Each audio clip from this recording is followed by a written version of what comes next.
श्री श्री चैतन्य महाप्रभुंग प्रीत्यर्थे बोला रतत्राण कवार हरि हरि बोला।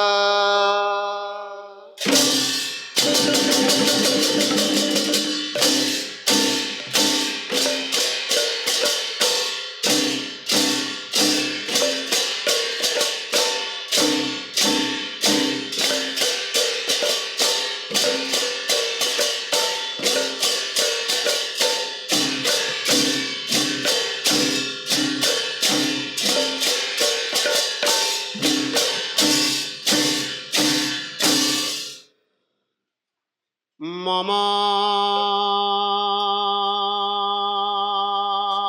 प्राणनाथ मम प्राणनाथ श्री गौरांग हे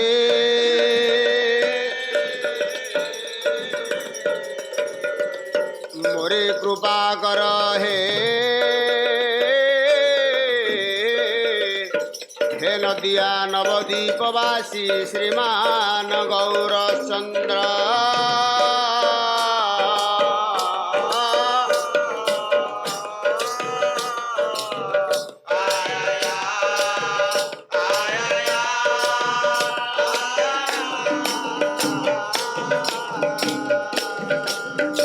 ब्रह्मा गुरुर्विष्णु गुरुर्देव महेश्वर गुरु साक्षात् परं ब्रह्म तस्मै श्री गुरवे नमः। ध्यानमूलं गुरुर्मूर्ति पूजामूलं गुरुर्पदः मंत्रमूलं गुरुर्वाक्यं मोक्षमूलं गुरुर्कृपा।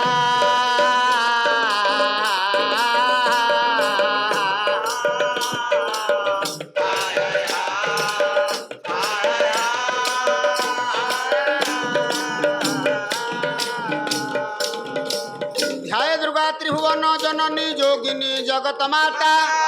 कांतानी काल रात्रि असुरकुल क्षया महिषासुर मर्दिनी चंडमुंड विनाशिनी सुरकुल पूजिता सर्वलोकैक मात तत्पादम्बुजे शरणं गताया रक्षमा सर्वकाले।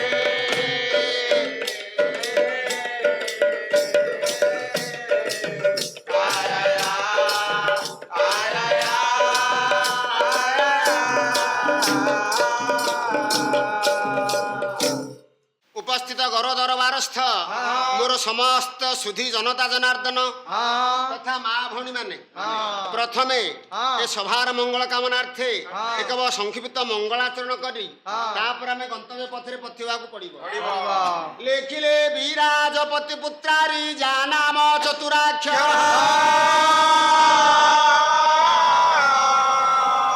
ए पूर्वार्ध तव शत्रुणा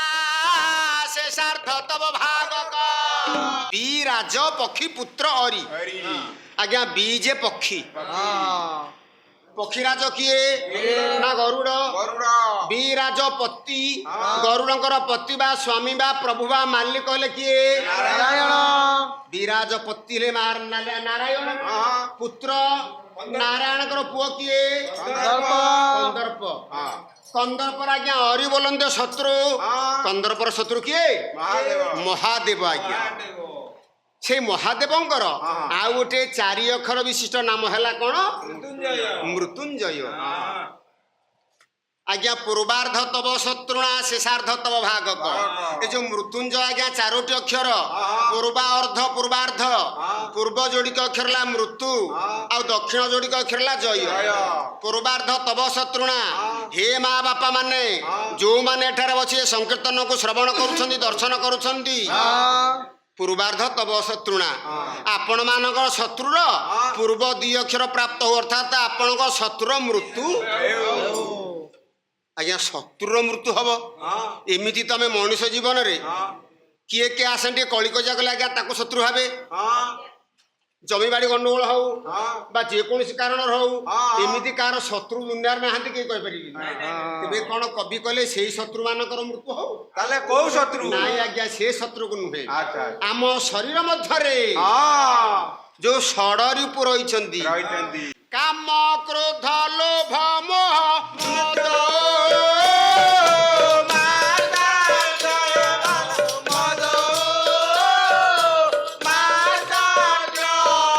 षडरूप घेनी करुथा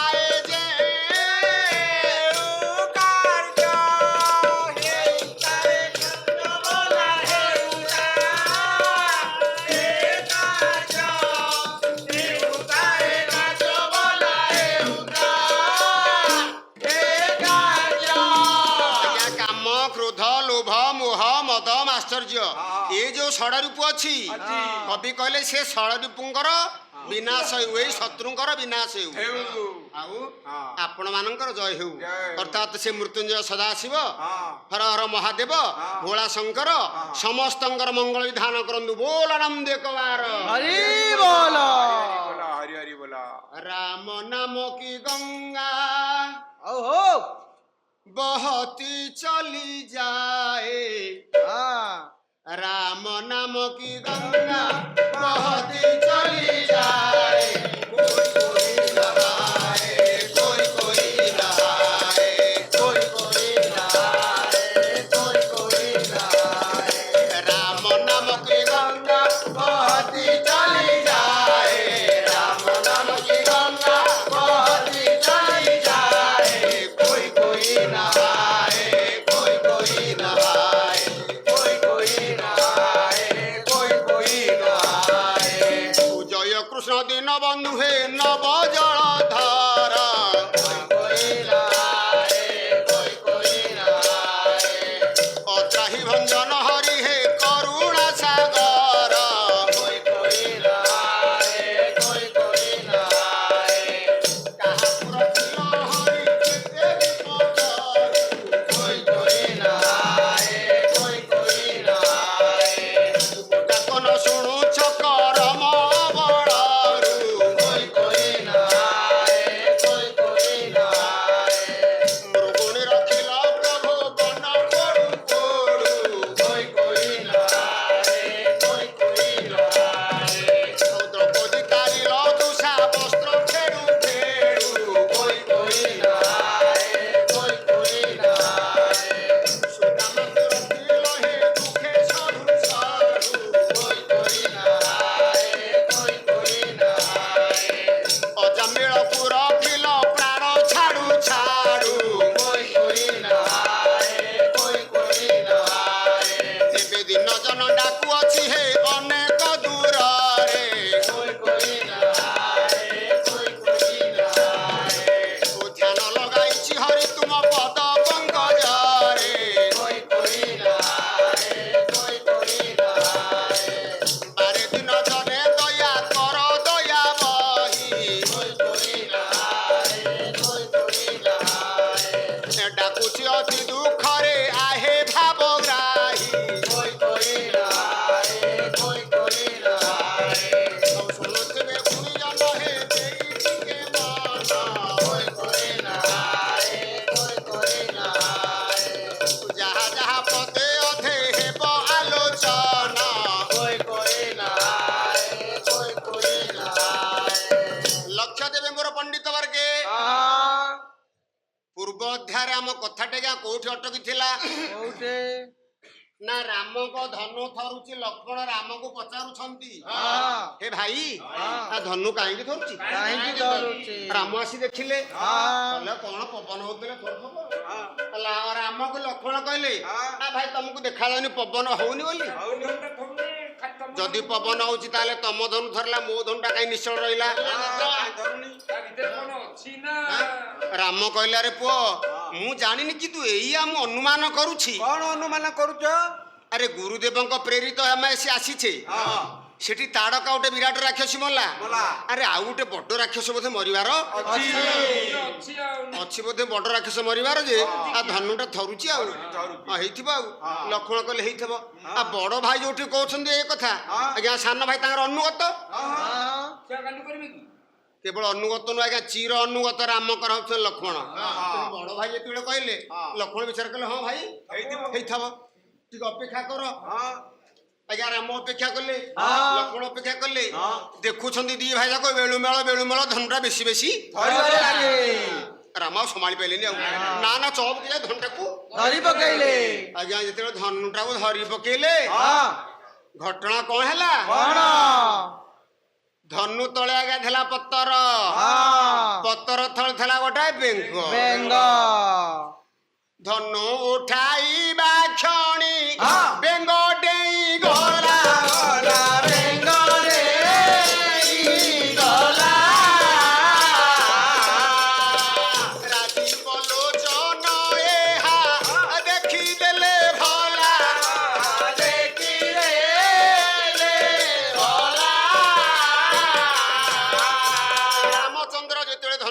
ଟେକି ଧରିଛନ୍ତି ଆହା। ୟା ତା ତଳେ ଥିଲା ପତର ପତର ତଳେ ଗୋଟେ ବେଙ୍ଗଟେ ଥିଲା ବେଙ୍ଗଟା ଡେଇଁକିରି ପଳେଇଲା। ରାମ ଦେଖିଦେଲେ କହିଲେ ଭଲ କଥା ହେଲା ହଁ। ଏ ବେଙ୍ଗ ହଁ। ଆରେ ଆଇଲୁ ଆଇଲୁ ଆଇଲୁ ଆଇଲୁ ହଁ।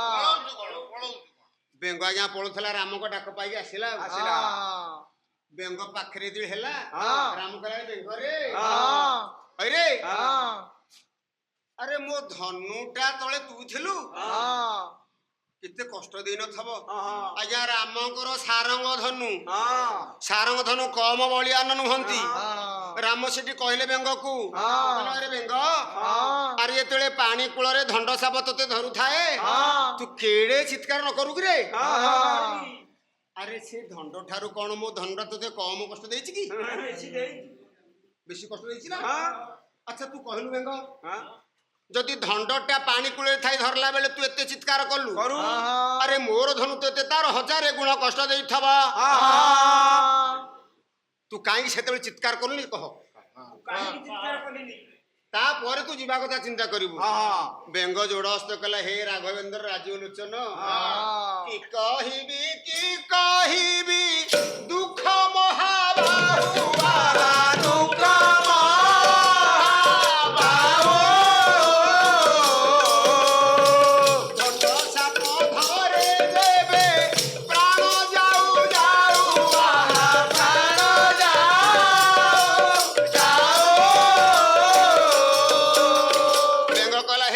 ରାଜୀବଲୋଚନ ରାମଚନ୍ଦ୍ର ପ୍ରଭୁ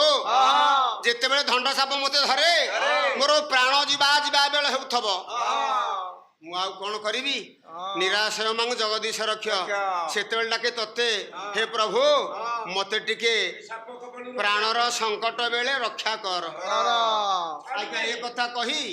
ମୁଁ ପାଣି କୂଳରେ ଧଣ୍ଡ ହାବୁଡରେ ପଡିକି ଚିତ୍କାର କରେ ରାମ କହିଲେ ଠିକ କଥା କହିଲୁ ଆଚ୍ଛା ଯଦି ସେତେବେଳେ ସେ କଥା କହୁଥିଲୁ ଏତେବେଳେ ମୋର ଧନୁ ତତେ ବହୁତ କଷ୍ଟ ଦେଲା ଏ କଥା ତୁ କାହିଁକି ମତେ ନ ଡାକିଲୁ ରେ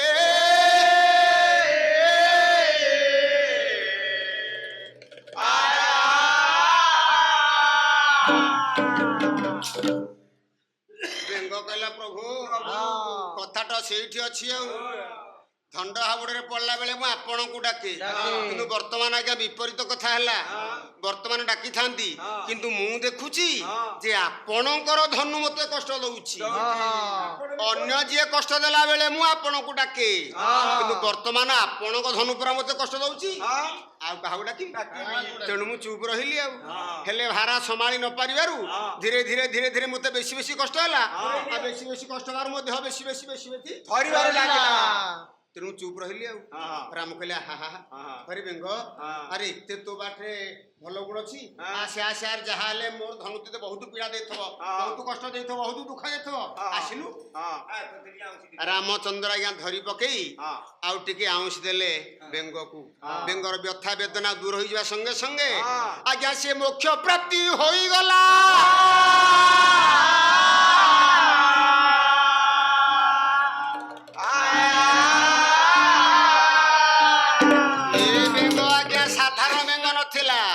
ପୂର୍ବରୁ ଇନ୍ଦ୍ରଙ୍କ ଦ୍ୱାରା ଅଭିଶପ୍ତ ହୋଇ ଆସି ବେଙ୍ଗ ରୂପରେ ଏଇଠି ପଡିଥିଲା ଇନ୍ଦ୍ର ସେତେବେଳେ କହିଥିଲେ ରେ ବେଙ୍ଗ ଯେତେବେଳେ ଭଗବାନ ରାମଚନ୍ଦ୍ର ଏଇ ବାଟେ ଯିବେ ମିଥିଳା ସ୍ୱୟଂବରକୁ ସେତିକି ବେଳେ ତାଙ୍କର ପରଶ ପାଇ ତୋର ପୂର୍ବ ଜନ୍ମ ତୁ ଫେରି ପାଇବୁ ଆଜ୍ଞା ବେଙ୍ଗ ସାପରୁ ମୁକ୍ତି ପାଇଲା ରାମଚନ୍ଦ୍ରଙ୍କର ଆଉଁସା ପାଇକିରି ସେ ମୋକ୍ଷ ପ୍ରାପ୍ତି ହେଲା ବିଶ୍ରାମ ନେଇଛନ୍ତି ରାମ ଲକ୍ଷ୍ମଣ ପଚାରିଲେ ଗୁରୁଦେବ ଆଉ କୁଆଡେ ଯିବା ନା କଣ କରିବା ଆଗକୁ ଯିବା ଟିକେ ଆଉ ଆଜ୍ଞା ଆମେ ଆପଣଙ୍କୁ କହିଥିଲୁ ପୂର୍ବରୁ ଯେ ଅଧା ସ୍ୱର୍ଗର ଅଧୀଶ୍ୱରଙ୍କ କମାଲ ଅଧା ସ୍ୱର୍ଗରେ ଯେ ଅଧୀଶ୍ୱର ଅଛନ୍ତି ବିଶ୍ୱାମିତ୍ର ତାଙ୍କ କମାଲ ଆଜ୍ଞା ଏପର୍ଯ୍ୟନ୍ତ ସରିନାହିଁ ତେଣୁ ବିଷୟଟା ନିଶ୍ଚୟ ଆଗକୁ ଯିବ ରାମ ଲକ୍ଷ୍ମଣଙ୍କୁ ବିଶ୍ୱାମିତ୍ର କହିଲେ ପିଲେ ନାଇଁ ଆଉ ଟିକେ ଆଗକୁ ଯିବା ଆଜ୍ଞା ଯାଇ ପହଞ୍ଚିଲେ କୋଉଠି ବିପୁଳ ବନରେ ପହଞ୍ଚିଲେ କୋଉ ବନ ବିପୁଳ ବନ ଆଜ୍ଞା ବିପୁଳ ବନରେ ପହଞ୍ଚିବା ବନ ଆପଣ ଜାଣିଛନ୍ତି ପାହାଡିଆ ପଥର କଣ୍ଟା ଖୁଞ୍ଚ ଏଇ ରାସ୍ତା ଯିବାକୁ ପଡିବ ରାମ ଲକ୍ଷ୍ମଣ ପିଲାମାନେ ଇଏ ଆଉ ଚାଲି ପାରୁନାହାନ୍ତି ଭଲରେ କିଛି ସମୟ ପରେ ବିଶ୍ୱାମିତ୍ରକୁ ରାମଚନ୍ଦ୍ର କହିଲେ ଗୁରୁଦେବ ଆଉ ଚାଲି ହଉନି ବିଶ୍ୱାମିତ୍ର କହିଲେ କଣ କରିବା କି ପିଲେ ରାମ କହିଲେ ପ୍ରଭୁ ହେ ଗୁରୁଦେବ ଟିକେ ବିଶ୍ରାମ ନେଇଯିବା ବିଶ୍ୱାମିତ୍ର କହିଲା କୋଉଠି ବିଶ୍ରାମ ନବ ଏ ପାଖରେ ଦେଖ ଗୋଟେ ବଡ ପଥର ପଥର ପଡିଥାଉ ବିଶ୍ରାମ ନେଇଯାଉ। ରାମଚନ୍ଦ୍ର ଆଜ୍ଞା ଗୋଟେ ପାଖରେ ବଡ ପଥରଟେ ଥିଲା, କହିଲେ କଣ ନା କବି ସମ୍ରାଟ ଉପେନ୍ଦ୍ର ଭଞ୍ଜ କହିଲେ କଣ କହିଲେ? ବାଟରେ ଆସନ୍ତେ ପଡି ଥିଲା ଦିବ୍ୟ ଶିଳା କିଶୋର ରାମ ଚରଣ ଲାଗି ସେ ଅବଳା ଲାଗି ସେ ଅବଳା ଭଲା, ଲାଗି ସେ ଅବଳା, ଲାଗି ସେ ଅବଳା ଭଲା, ଲାଗି ସେ ଅବଳା। ବାଟରେ ଆସନ୍ତେ ପଡିଥିଲା ଦିବ୍ୟ ଶିଳା। ହଁ। ଯେତେବେଳେ ରାମ ଲକ୍ଷ୍ମଣ ଯାଉଛନ୍ତି, ହଁ। ରାମ ଥକା ମେଣ୍ଟିବା ପାଇଁ ଆଗେ ଯେତେବେଳେ ପଥର ଉପରେ ଯାଇକିରି ପାଦ ଦେଇଯାଇଛି। ଟିକେ ବସି ପଡିବାକୁ ପାଦଟା ବଢେଇ ଦିଅନ୍ତି, ପାଦ ରଖିକି ପ୍ରଥମରେ ବସି ପଡିବାକୁ ବିଶୁ ରାମ ଚରଣ ଲାଗି ସେ ଅବଳା। ଆଜ୍ଞା ରାମ ହଠାତ ଚକିତ ହେଇଗଲେ, ଇଏ ପାଦ ଥଉ ଥଉ ହଠାତ ବିରାଟ ପଥରଟା ଗୋଟେ ସୁନ୍ଦରୀ ନାୟିକାଟିଏ ହେଇଗଲା। ରାମଚନ୍ଦ୍ର କହିଲେ ଗୁରୁଦେବ ଇଏ କଣ ଏମିତି ହେଲା? ଲକ୍ଷ୍ମଣ ରେ ଆରେ ଇଏ କଣ? କାଇଁ ବାଟରେ ତ କେତେ ପଥର ଉପରେ ପାଦ ପଡିଲା, କୋଉଠି କିଛି ହେଲାନି। ଏମିତି କଣ ହେଲା? ଏଇ କଣ ହେଲା? ଏମିତି କେହି କିଛି ଭାବିବା ପୂର୍ବରୁ ସେ ସୁନ୍ଦରୀ ନାରୀ ପୂର୍ବ ଜୀବନ ପ୍ରାପ୍ତ ହୋଇ ପ୍ରଣତି ଜଣେଇଲା, କହିଲେ ହେ ପ୍ରଭୁ ମୁଁ ହଉଛି ଗୌତମ ପତ୍ନୀ ଅହଲ୍ୟା। ଅହଲ୍ୟା। ଆପଣ ମୋର ପ୍ରଣାମକୁ ଘେନା କରନ୍ତୁ ହେ।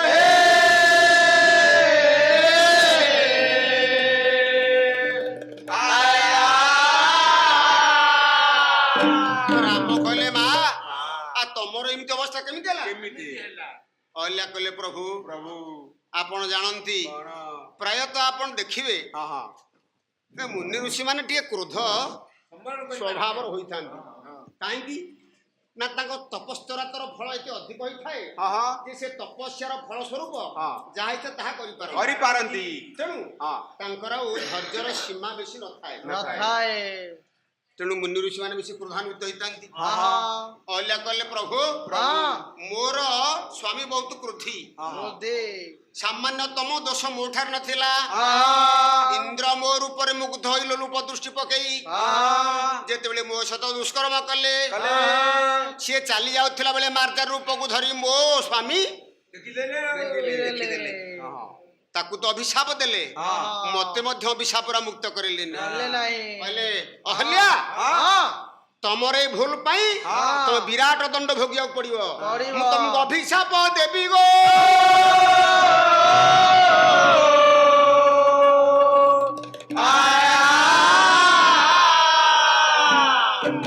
ଅହଲ୍ୟା ସ୍ୱାମୀଙ୍କର ପାଦ ଧରି ପକେଇଲେ, କହିଲେ ସ୍ୱାମୀ ମତେ ଅଭିଶାପ ଦେବ, କିନ୍ତୁ ଆପଣ ଜାଣିଛନ୍ତି ସ୍ୱାମୀ ଗୁରୁ ସ୍ୱାମୀ ପରମ ବାନ୍ଧବ, ସ୍ୱାମୀ ଗୁରୁ ସ୍ୱାମୀ ପରମ ବାନ୍ଧବ, ସ୍ୱାମୀ ସେବା ନାରୀ ଧର୍ମ ଭଲାରେ, ସ୍ୱାମୀ ସେବା ନାରୀ ଧର୍ମ, ସ୍ୱାମୀ ପଦେ ଭକ୍ତି ଅର୍ଚ୍ଚନାରେ ଭକ୍ତି, ସ୍ୱାମୀ ପଦେ ଭକ୍ତି ଅର୍ଚ୍ଚନାରେ ଭକ୍ତି, ଅର୍ପିତୃ କରିବୁ କର୍ମ ଭଲାରେ ଅର୍ପିତୃ କରିବୁ କର୍ମ। ଅହଲ୍ୟା କହିଲେ ସ୍ୱାମୀ ଆପଣ ମୋର ସର୍ବସ୍ୱ, ସ୍ୱାମୀ ଗୁରୁ, ସ୍ୱାମୀ ପରମ ବାନ୍ଧବ, ଆପଣଙ୍କର ପଦ ସେବା ମୋର ମୂଳ ଧର୍ମ। ତେଣୁ ଆପଣ ଟିକେ ଚିନ୍ତା କରନ୍ତୁ, ଅଭିଶାପ ଦେବା ପୂର୍ବରୁ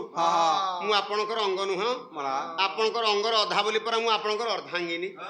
ତେଣୁ ଆପଣ ଅଭିଶାପ ଦେବା ପୂର୍ବରୁ ଟିକେ ଚିନ୍ତା କରନ୍ତୁ। କରନ୍ତୁ। ଗୌତମ କହିଲେ ଅହଲ୍ୟା ବହୁତ ଚିନ୍ତା ମୁଁ କରିଛି, ସବୁ ଦୋଷର କ୍ଷମା ଥାଏ ଏକଥା ମନରେ କେବେ ଭାବନା। କର୍ତ୍ତବ୍ୟ ଅପରାଧ କରିଛ ତମେ, ତମକୁ ଯାଇ ତାଇ ଅଭିଶାପ ମୁଁ ଦେବିନି। ତମେ ବର୍ତ୍ତମାନ ଠାରୁ ମୋ ଅଭିଶାପ ଦ୍ୱାରା ପାଷାଣ ହୋଇଯିବ।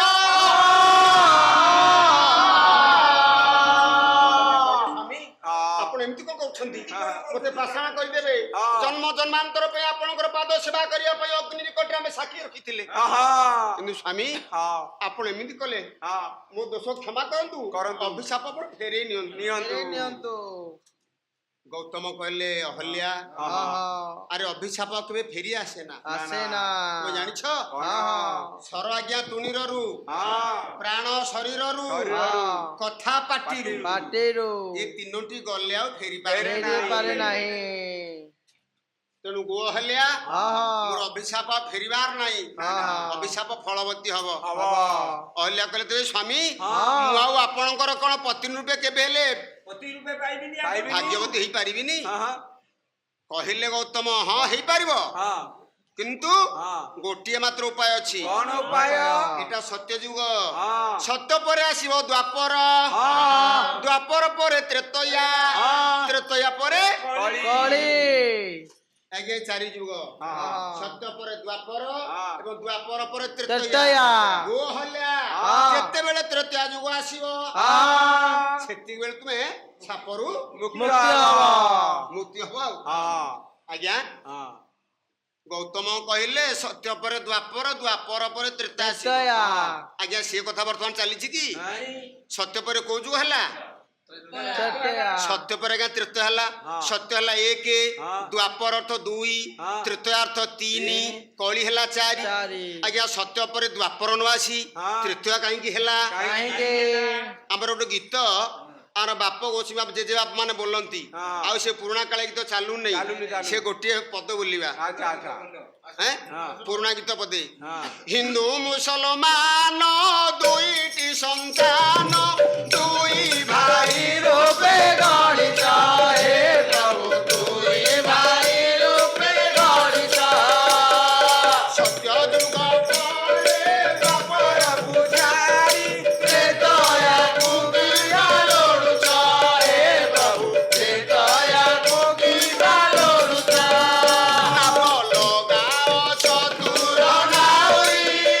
ବେଳୁ ବେଳୁ ପ୍ରବଳେ ଆଉରି କାଳ କରାଳ ଖେଳେ ଚକା ଗୌରୀ ତୁମେ ସିଂହାସନେ ବସି ବିଭୁ ଭାଙ୍ଗି ଦିଅ ଏ ଖେଳ ସନ୍ତର କଳା ଠାକୁର ହୋଇଲ କି ଅନ୍ତର ମାୟା ତର ପିଣ୍ଡ ମାୟା ତୁଙ୍କର ତୁମେ ଭକତ ବନ୍ଧୁ ଭକବତରା ଗୀତଟି ଥିଲା ଯେ ପ୍ରଭୁ ସତ୍ୟ ଯୁଗ ପରେ ଦ୍ୱାପରକୁ ଛାଡି ତ୍ରେତୟାକୁ କିଆ କାରଣ କଣ ଆଜ୍ଞା ସତ୍ୟ ପରେ ଦ୍ୱାପର ହବା କଥା ତେବେ ତ୍ରେତୟା କାହିଁ ସତ୍ୟ ପରେ ହେଲା କାହିଁକି ହେଲା ଏଇ ଅହଲ୍ୟା ମା ଯୋଗୁ ଆଜ୍ଞା ଗୌତମ କହିଲେ ଅୟେ ଦହଲ୍ୟା ସତ୍ୟ ପରେ ଦ୍ୱାପର ଯିବ ଦ୍ୱାପର ପରେ ତ୍ରେତୟା ଆସିବ ସେତିକି ବେଳେ ଦଶରଥ ରନ୍ଦନ ରାମଚନ୍ଦ୍ର ଯେତେବେଳେ ମିଥିଳାକୁ ଯାଉଥିବେ ତାଙ୍କର ପାଦ ଲାଗି ତମେ ସାପରୁ ମୁକ୍ତ ହେବା ଅହଲ୍ୟା ବିଚାର କଲେ ରେ ଏତେ ଏତେ ଯୁଗ ଅପେକ୍ଷା କରିବି ସତ୍ୟ ପରେ ଦ୍ୱାପର ଦ୍ୱାପର ପରେ ତ୍ରେତୟା କେବେ ଆସିବ ମୁଁ ଜାଣି ନାହିଁ ଠିକ ଅଛି ହେ ସ୍ୱାମୀ ଯଦି ପ୍ରକୃତରେ ମୁଁ ସାପ ମୁକ୍ତ ହେବି ତେବେ ବର୍ତ୍ତମାନ ଠାରୁ ମୁଁ ରାମକୁ ଡାକିବା ଆରମ୍ଭ କରୁଛି ପ୍ରଭୁଙ୍କୁ ସେବା କରିବା ଆରମ୍ଭ କରୁଛି ଆଜ୍ଞା ଅହଲ୍ୟା ଆଉ କାଳ ବିଳମ୍ବ କଲେ ନେଇ ସ୍ୱାମୀଙ୍କ ଦ୍ଵାରା ସାପଗ୍ରସ୍ତ ହେଇ ସାଙ୍ଗେ ସାଙ୍ଗେ କଲେ କଣ ଭଗବାନଙ୍କୁ ଦୁଃଖ ଜଣେଇଲେ ଆଉ ହଏ ଦିନ ବନ୍ଧୁ ଦଇ ତାରି ଦୁଃଖ ଲଗଲା ମୋହରି ଦିନ ବନ୍ଧୁ ଦଇ ତାରି ଦୁଃଖ ଲଗଲା ମୋହରି ଦିନ ବନ୍ଧୁ ଦଇ ତାରି ଖେଳ କି ନିଷ୍ଠୁର ଚିତ୍ତ ନିରଞ୍ଜୟ ବିଜେ କରି ଦିନ ବନ୍ଧୁ ଦଇ ତାରେ ପ୍ରଭୁ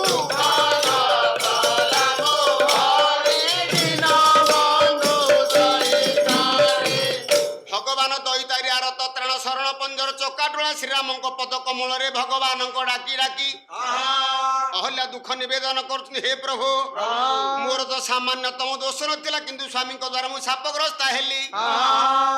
ବଳବନ୍ତ ପ୍ରଭୁ ବୋଲି ବଳେ ମୁଁ ଆଶ୍ରୟ ଦେ ପ୍ରଭୁ ବଳବନ୍ତ ପ୍ରଭୁ ବୋଲି ବଳେ ମୁଁ ଆଶ୍ରୟ ଦେଲି ଦେଖୁ ଦେଖୁ ଭାସି ଗଲି କେ ତ କରିବ ପାରି ଦିନ ବନ୍ଧୁ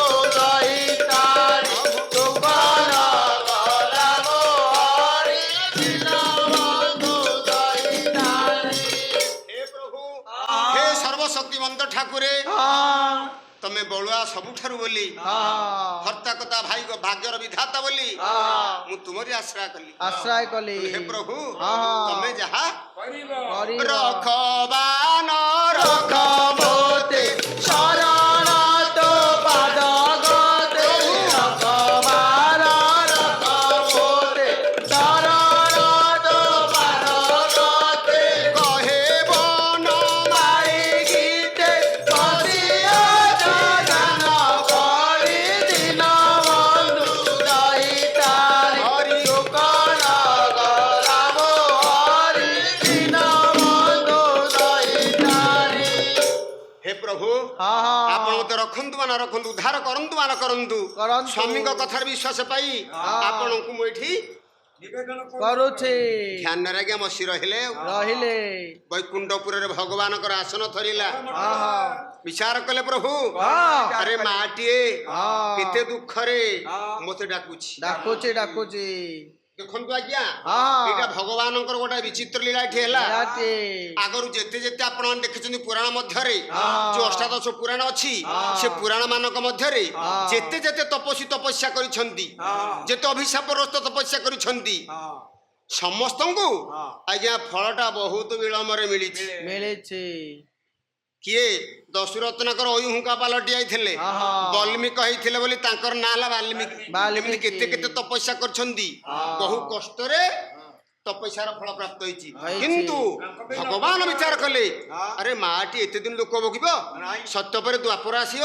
ତାପରେ ତ୍ରେତା ଯୁଗ ପାଇଁ ମା ଅପେକ୍ଷା କରିଥିବ ନାଇଁ ନାଇଁ ନାଇଁ ନାଇଁ ନାଇଁ ଆଜ୍ଞା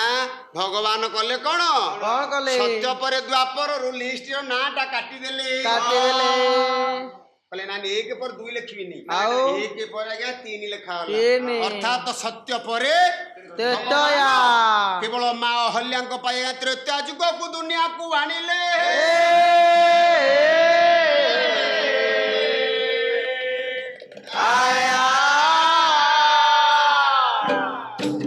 ସତ୍ୟ ପରେ ଆଜ୍ଞା ତ୍ରେତୟା ଆସିଗଲା ଆଜ୍ଞା ପ୍ରଭୁ ତ ଦୁନିଆ ଚଳେଇଲା ବାଲା କରି କରାଉ ଥାଉ ସେଇ ତା ବି ଅନ୍ୟ ଗତି ନାହିଁ ନାହିଁ। ଭଗବାନ ସତ୍ୟ ପରେ ଯଦି କଳିକି ଆଣିଥାନ୍ତେ ଆଉ କିଏ ମନା କରିପାରିଥାନ୍ତେ ନାଇଁ ନାଇଁ ତେଣୁ ଅବିଳମ୍ବେ ତ୍ରେତା ଯୁଗ ଆସିଲା ଏବଂ ତ୍ରେତା ଯୁଗରେ ଭଗବାନ ଦଶରଥଙ୍କର ଜନ୍ମ ହେଇ ଆଜି ଯେମିତି ବିଶ୍ୱାମିତ୍ରଙ୍କ ସମୟରେ ଯାଉଛନ୍ତି ତା ସାପରୁ ମୁକ୍ତ ହେଇଗଲେ ଅହଲ୍ୟା ରାମଚନ୍ଦ୍ର କହିଲେ ମା ଏଥର ଶାନ୍ତି ପାଇଲ ତ ତେବେ ଆମକୁ ଗୋଟେ ବିଦାୟ ଦିଅ ଅହଲ୍ୟା ଭଗବାନଙ୍କୁ ଓଢ ଧରି ପକେଇଲେ ଆଉ କହିଲେ ନାଇଁ ପ୍ରଭୁ ଭଗବାନ କହିଲେ ଆଉ କଣ ଅବଶୋଷ ତମର ତ ସାପ ମୁକ୍ତ ହେଇଗଲା ତମେ ତମ ସ୍ୱାମୀ ନିକଟକୁ ଯିବ ଆଉ କିଛି ଅସୁବିଧା ନାହିଁ ଅଛି ଆଉ ନା ପ୍ରଭୁ ଅସୁବିଧା ନାହିଁ କି ଅଛି ଗୋଟେ ବଡ ଅସୁବିଧା ଆପଣ ଜାଣିଛନ୍ତି ଅଷ୍ଟବକ୍ର ବୋଇଲେ ମୁଁ ଧର୍ମ ଶାସ୍ତ୍ରରେ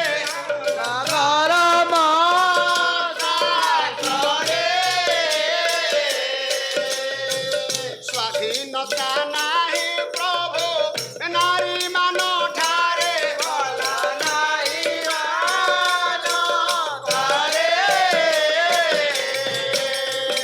ଅହଲ୍ୟା କହିଲେ ହେ ଭଗବାନ ଆପଣ ଜାଣିଛନ୍ତି ଅଷ୍ଟବକ୍ର ଋଷି ଆଜ୍ଞା ଏ କଥା ମଧ୍ୟ ପ୍ରମାଣ ଦେଇଛନ୍ତି ଯେ ନାରୀ ତା ଜୀବନରେ ସ୍ୱାଧୀନତା ପାଇନଥାଏ ଜୀବନରେ ସ୍ୱାଧୀନତା ନାହିଁ କେମିତି ନାହିଁ ବାଲ୍ୟରେ ପାଳଇ ପିତା ଯୁବା କାଳେ ପତି ବାଲ୍ୟରେ ପାଳଇ ପିତା ଯୁବା କାଳେ ପତି ବୃଦ୍ଧ ବୟସରେ ପାଳନ କରନ୍ତି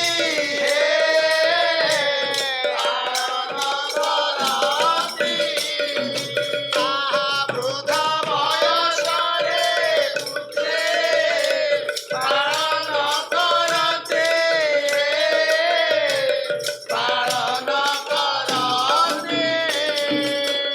ଆଜ୍ଞା ଗୋଟେ ନାରୀଟିଏ ଛୋଟ ଦିନୁ ବିବାହ ବୟସ ପର୍ଯ୍ୟନ୍ତ ବାପାଙ୍କ ହେପାଜତରେ ରହେ ବିବାହ ହେଲା ପରେ ସ୍ୱାମୀର ନିୟନ୍ତ୍ରଣରେ ରହେ ସ୍ୱାମୀର ଯେତେବେଳେ ବୃଦ୍ଧ ଅବସ୍ଥା ଆସେ ସେତେବେଳେ ସେ ପୁଅର ନିୟନ୍ତ୍ରଣରେ ରହେ ରହିଥାଏ। ତେଣୁ ଅହଲ୍ୟା କହିଲେ ପ୍ରଭୁ ମୋର ଜୀବନରେ ବା ନାରୀ ଜୀବନରେ ସ୍ୱାଧୀନତା ନାହିଁ ନାହିଁ ଆପଣ ଯିବା ବେଳେ ଗୋଟିଏ ଅନୁରୋଧ କରୁଛି ହଁ ଆଜ୍ଞା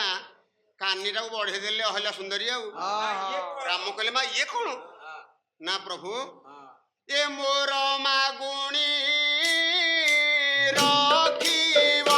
ମୋର ମାଗୁଣି ରଖିବ ତୁମ ପଦ ଧୂଳି ଟିକେ ମୋ ପଡ଼ନ୍ତେ ଦେବ ମୋର ମାଗୁଣି ରଖିବ ସ୍ୱାମୀ ଅଭିଶାପକୁ ଆଉ ଡର ନଥିବ ମୋର ମାଗୁଣି ରଖିବ ସ୍ୱାମୀ ଅଭିଶାପକୁ ଆଉ ଡର ନଥିବ ମୋର ମାଗୁଣି ରଖିବ ପ୍ରଭୁ ଏଠି ନାହିଁ ନା ଅକିଞ୍ଚନ ଠାରେ ଆପଣ ଏତିକି ମାତ୍ର ଦୟା କରିବେ ଯଦି ଏତିକି କରନ୍ତି ହେ ପ୍ରଭୁ ଯାବ ଚନ୍ଦ୍ର ଦିବା କରେ ତୁମ୍ଭ କୀର୍ତ୍ତି ରହିଥିବ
କାନିଟିକୁ ବଢେଇ ଦେଇଛନ୍ତି ରାମଚନ୍ଦ୍ର ଆଡକୁ କହିଲେ ହେ ପ୍ରଭୁ ରାଜୀବ ଲୋଚନ